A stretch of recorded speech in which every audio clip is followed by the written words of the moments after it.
우리가 읽고 있는 열왕기서의 말씀은 수많은 왕들의 이야기를 다루고 있습니다. 우리가 매번마다 이 왕들의 이야기를 읽다 보니까 이 왕이 된다는 것이 좀 사소해 보이기도 하고 쉽다라는 생각이 들기도 합니다. 그렇지만 한 나라의 왕이 된다라는 것, 어떤 자리에 우리가 세워진다라는 것은 그렇게 쉬운 일은 아닌 것 같습니다. 특별한 하나님의 계획하심과 또 하나님의 섭리가 있어야지만 그 왕의 자리에 오를 수 있는 겁니다. 우리가 보기에는 쉽게 보이지만 우리가 역사 대하 드라마라든지 이런 드라마를 보다 보면 어떤 한 왕자가 왕위에 오르기까지 얼마나 치열한 많은 어려움과 문제를 이겨내고 그 자리에 오르는가를 우리는 알게 됩니다. 왜냐하면 왕에게는 한 명의 자식이 있는 것이 아니라 수없이 많은 자식들이 있고 또 다른 배에서 태어난 다른 형제들과 또 경쟁을 해야 되는 그런 상황에 있다는 것을 보게 됩니다. 특별히 오늘 성경 말씀을 보면 두 사람의 왕의 이야기를 소개하고 있습니다. 한 사람은 유다 왕 아사랴라는 왕에 대한 부분을 소개하고 있고, 한 사람은 북왕국 이스라엘의 왕이었던 스가랴라는 사람의 이야기를 소개하고 있습니다. 우린 늘 생각할 때 왕의 자리가 중요하고 또 얼마나 오랫동안 그 자리에서 다스리느냐, 이것이 중요합니다. 그래서 오늘 성경 말씀에 보면 이 아사랴라는 이 왕은 52년을 다스리게 되고, 맞은편에 있는 이 스가랴라는 이 이스라엘 왕은 고작 6개월밖에 다스리지 못하게 됩니다. 52년을 다스리는 것과 6개월을 다스리는 것, 누가 봐도 52년을 통치할 수 있는 권한과 힘이 주어지는 것이 더 아름다워 보이고 더 멋진 삶처럼 보입니다. 그렇지만 하나님 보시기에 우리에게 원하시는 것이 얼마나 오랫동안 그 자리에 자리를 얻고 있느냐, 이게 과연 중요할까요? 52년을 다스리는 것과 6개월을 다스리는 것, 누가 봐도 52년을 다스리는 것이 더 좋아 보이고 더 멋져 보이는 삶을, 또 누가 봐도 잘 산 사람처럼 그렇게 보이지만 얼마나 오랫동안 그 자리를 지키느냐, 그것은 별로 중요한 것 같지 않습니다. 성경에서 우리에게 보여주고 있는 이 열왕기의 이야기들을 통해서 말하고 있는 핵심들은 누가 왕이 되었느냐, 그리고 그 자리에서 얼마나 오랫동안 왕이 되었느냐, 이것보다 더 중요한 것은 그 자리에서 무엇을 했느냐가 더 중요합니다. 이 질문은 우리에게 지금 내게 주어진 삶의 자리에 대한 질문을 던지기도 합니다. 때로는 우리가 하나님이 주시는 직분을 받기도 하고, 때로는 우리가 세상 속에서 어떤 자리에 오르기도 합니다. 수많은 경쟁 가운데 그 자리에 오르기도 했습니다. 그 자리에서 우리가 감당해야 될 치열한 업무들도 우리에게 있게 마련입니다. 근데 중요한 것은 그 자리에서 얼마 동안 그 자리를 지켰느냐, 그것이 중요한 것은 아닌 것 같습니다. 제가 예전에 유스코스타라는 곳을 한번 간 적이 있습니다. 중국의 청도라는 곳에 학생들을 대상으로 한 그런 유스코스타에 한번 강사로 부름받아서 같이 가서 한번 한 적이 있습니다. 그때 한 다른 강사분이 나오셔서 그런 얘기를 이제 사석에서 하시는 말씀을 들은 적이 있습니다. 한 선교사님이 어떤 지역에 가서 그 지역에서 굉장히 많은 사역들을 감당하시고 이제 사역을 끝내고 돌아오셔야 되죠. 근데 그분이 하시는 말씀이, 그 선교사가 그곳에서 얼마의 기간 동안 선교를 했느냐, 그것은 중요한 것 아닌 것 같습니다. 또 그곳에서 어떤 사역을 했느냐, 물론 그것도 중요하고 귀한 부분이지만 그것보다 중요한 것은 그 선교사가 얼마나 그 땅을 위해서 울었느냐, 그게 가장 중요합니다 라는 그 말씀을 하셨습니다. 그때 저는 그 말이 굉장히 가슴 속에 깊이 있게 바뀌었습니다.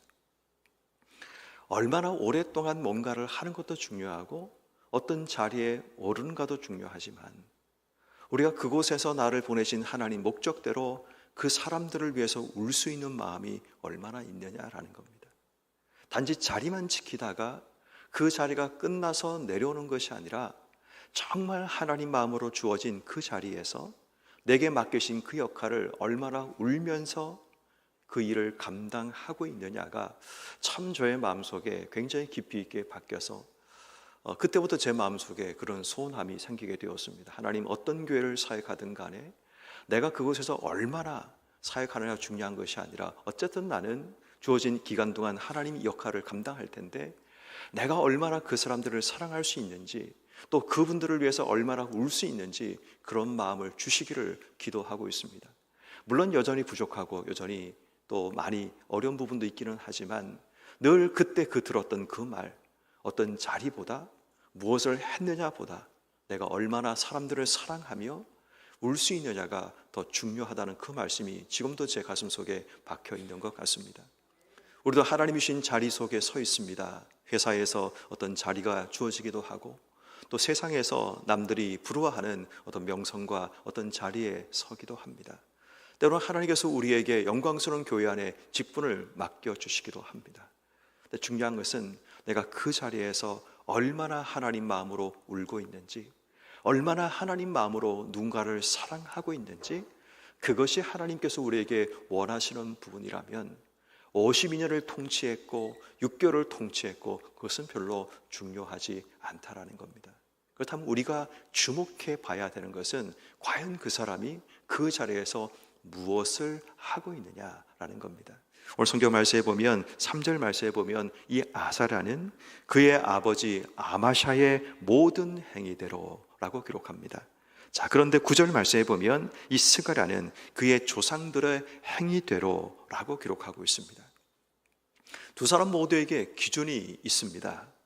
한 사람에게 기준은 자신의 아버지 아마샤가 자신의 삶의 기준이 됩니다. 그렇지만 이 스가랴는 그의 조상들의 행위가 그의 삶의 기준이 됩니다. 여러분, 우리 인생 가운데 어떤 기준을 가지고 있냐에 따라서 우리의 인생의 삶이 다르게 펼쳐지게 되는 거죠. 이 아마샤, 자신의 아버지 아마샤의 행위대로 삶을 살았던 이 아사라는 여호와 보시기에 정직하게 행합니다. 그렇죠? 문제는 자신의 아버지도 동일하게 4절 말씀 산당을 제거하지 않습니다.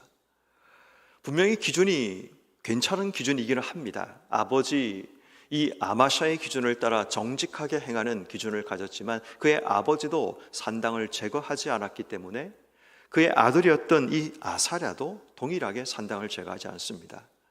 또 반대편에 보면 이 스가랴 같은 경우도 그의 조상들의 행위대로 기준을 잡아 살아가는데 9절 말씀 여호와 보시기에 악을 행하고 이스라엘을 범죄하게 한 느바세 아들 여로보암의 죄에서 떠나지 아니하는 삶을 살아가게 됩니다. 두 사람 다 기준이 온전하지 못합니다. 물론 분명히 아사랴가 스가랴보다는 더 나은 기준을 가진 것은 분명히 맞습니다. 그런데 문제는 온전한 기준을 가지지 못하게 되면 분명히 내 삶이 따라하는 것처럼 보이고 괜찮아 보이지만 결국 그 결과가 아름답지 못하다는 겁니다. 우리 인생에도 기준이 필요합니다. 유일한 우리 인생의 기준은 예수 그리스도밖에 없습니다. 사람을 따라가서도 안 되고 사람을 본받아서도 안 됩니다. 물론 어떤 사람이 우리에게 지금 당장 내 눈에 보여지는 기준이 될 수 있습니다. 그러나 사람은 연약하고 부족하고 넘어지기 쉬운 존재이기 때문에 사람이 우리 인생의 기준이 아니라 우리에게 영원한 기준이자 변치 않는 기준이신 예수 그리스도가 우리 인생의 기준이 되어야 되는 겁니다. 제가 튜닝이란 단어를 자주 사용하곤 합니다.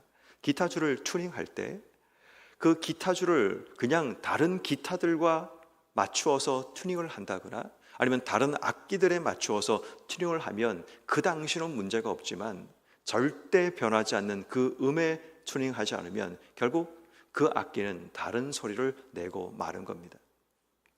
튜닝의 가장 기본적인 원리는 뭐냐면 절대 변하지 않는 기준음입니다. 그 기준음에 음악 소리를 맞춰야지만 다른 악기들과 함께 하모니를 만들어낼 수 있습니다. 우리 인생에도 조금 나보다 나은 사람을 기준으로 뭔가 그 사람을 따라하고 맞추어 가는 것은 좋은 방법이기는 하지만 결국 나중에는 문제가 생기게 됩니다. 처음에 말바꾸어 만들 때 첫 번째 만든 것을 가지고 그 다음 것을 만들고 또 그 다음 것을 두 번째 것을 가지고 따라서 만들게 되면 결국 시간이 지나면 점점 수많은 문제가 발생되게 됩니다. 말바꾸어 만들 때 중요한 것은 그 기준되는 그것에 맞춰서 모든 것이 만들어져야 됩니다. 그래야지만 다른 것이 똑같게 만들어지는 겁니다. 그런데 기준이 흔들리게 되면 결국 우리 인생은 서서히 다른 기준을 가지고 인생의 삶을 살아갈 수밖에 없는 겁니다. 오늘 성경 말씀에 나오는 이 아사랴도 나름대로 괜찮은 기준을 잡고 있었지만 절대 변하지 않는 분명한 기준을 잡지 못했기 때문에 그의 삶의 마무리가 아름답지 못했고, 마찬가지로 스가랴도 그의 삶의 마무리가 아름답지 못함을 보게 됩니다. 결국 우리가 어떤 자리에 선다라는 것은 내가 그 자리에서 마무리가 아름다워져야 합니다. 오늘 성경 말씀에 보면 5절 말씀, 여호와께서 왕을 치셨으므로 그가 죽는 날까지 나병 환자가 되어 별궁에 거하고 왕자 요담이 왕궁을 다스리며 그의 백성을 치리하니라. 우리가 보기에는 단순히 그의 아버지의 행위대로 정직하게 행했고 산당을 제거하지 않았다는 것만 기억하고 있지만 역대하 26장 10절 말씀에 보면 이 아사랴라는 왕에 대한 부분을 소개합니다. 하나님이 그에게 승리를 계속 주시게 되자 그가 강성하여지고, 이 강성하여지자 그의 삶이 교만하여서 제사장이 하나님께 드려야 될, 분향해야 될 그 일을 자신이 가로채어서 마치 자신이 할 수 있는 것처럼 그 일을 가로채서 하다가 오늘 본문과 같이 나병이 생기는 하나님의 치심을 경험하게 되는 겁니다. 우리가 어떤 자리에 서는도 중요하지만 그 자리에서 우리 인생이 어떻게 마무리되는가는 더 중요한 일입니다. 오늘 성경 말씀 나오는 이 아사랴는 분명히 하나님의 특별한 은혜로 그가 왕이 되고 그 자리에서 52년이라는 긴 시간 동안 통치하는 하나님 은혜가 주어지게 되었지만, 문제는 그의 삶의 교만이 그의 삶 속에 들어오는 순간 그의 삶의 마무리가 아름답지 못했음을 보게 됩니다.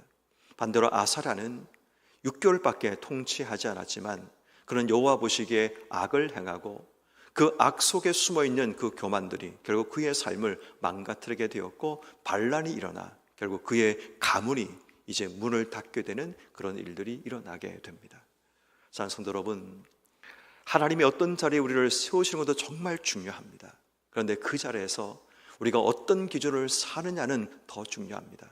그리고 가장 중요한 것은 내게 주어진 그 자리를 어떻게 마무리하느냐가 더 중요합니다. 아무리 그 자리가 높은 자리고 그 자리가 귀한 자리라도 그 자리에서 마무리를 제대로 하지 못하게 되면 오늘 성경에 소개하는 것처럼 아사랴처럼 스가랴처럼 그들의 마무리가 아름답지 못해서 누군가에 의한 반란에 그의 왕조가 무너지거나 또 하나님께서 치심을 통해서 나병이 생겨 그의 삶이 사람들 속에 들어가지 못하는, 분리되고 격리되는 그런 삶을 살아가는 일들도 일어나게 되는 겁니다. 그러므로 오늘 이 새벽에 우리가 하나님께 기도해야 될 중요한 기도 제목은, 하나님 나를 세우시는 자리에서 분명히 내가 하나님이시는 분명한 기준을 가지고 살아가게 해주시고, 그리고 내 삶의 마무리가 주님 보시기에 아름다운 삶이 되게 해주시기를 기도하는 것, 그것이 우리가 지금부터 내 삶의 자리가 끝날 때까지 하나님께 기도해야 될 부분입니다. 우리 인생의 끝이 찾아오게 됩니다. 내게 주신 자리도 언젠가 끝이 찾아오게 됩니다. 그때까지 내게 주신 자리에서 얼마나 내가 할 수 있는 최선을 다해서, 내가 할 수 있는 최선을 다해 하나님께 영광 돌리고 하나님의 기쁨 되는 삶을 사는 것, 그것이 우리가 해야 될 삶의 모습이라는 사실을 잘 기억하셔서 오늘도 주신 삶의 자리에서 하나님 분명한 기준을 세우고 내 삶이 아름답게 잘 마무리될 수 있도록 주신 삶에 최선을 다하고 살아가는 여러분 한 분 한 분 되기를 주님의 이름으로 축원합니다.